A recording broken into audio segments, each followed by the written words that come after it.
On this World Oceans Day, we are taking an in-depth look at how the plastics we use every day are polluting our oceans. Many plastics last for 500 years or more, breaking down into microplastics along the way. This is a big one. Will Carr takes a look at what's being done to stop plastic pollution before it reaches our oceans and what environmental advocates want to see happen before those materials are even made.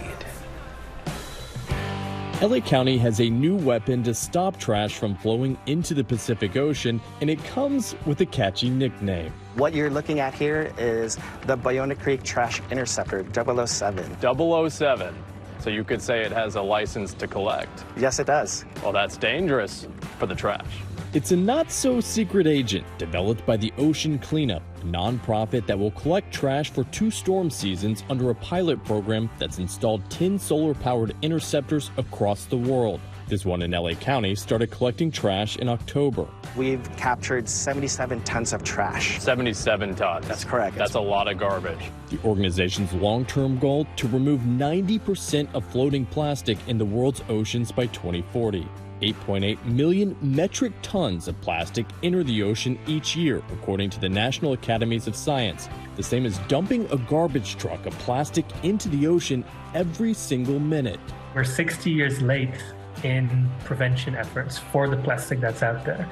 So we do really need to address this legacy pollution. This has been really effective in terms of being the last line of defense of capturing all of that material, all of that trash before it goes out into our beaches. When it rains, material that accumulates in land areas, sidewalks and streets and vacant lands, all of that material eventually makes its way down to storm drains and channels and rivers. While the interceptor is collecting so much trash, it's also serving as a huge billboard for everybody who comes out here and is enjoying LA County's beautiful beaches, reminding them to be good stewards to the environment as they're soaking up the sun.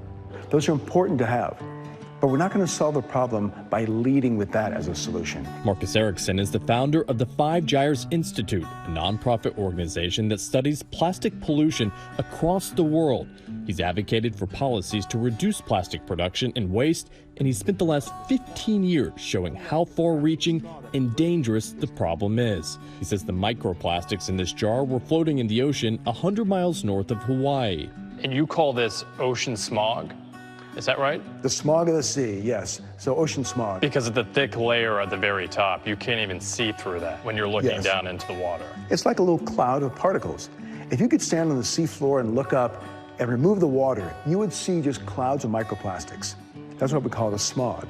And it's not a pollution problem for just the ocean. This clump of plastic bags may look like it should be at a recycling site, and instead Erickson says he found it in a camel's stomach. That camel ate the plastic in the Persian Gulf. I mean, this is seriously heavy. I consistently see single-use plastics, things made from polystyrene, polypropylene, polyethylene, these fossil fuel-based plastics that are designed to last forever to make a product we throw away. It's nonsensical, and the public is pointing to corporations saying, you can do better.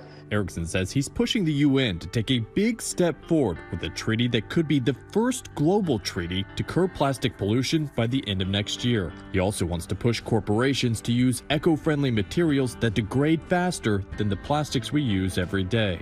Negotiations on a new plastic treaty are currently underway, and the U.S. government has developed a national strategy to prevent plastic pollution that aims to stop plastic waste on land from being released into the environment by 2040. And there's even more that can be done. The UN Environmental Program says new policies like promoting more reusable options, improving recycling, and phasing out plastic products for other materials could reduce plastic waste 80% in the next 2 decades. And we got to do our part. Yes, we all do.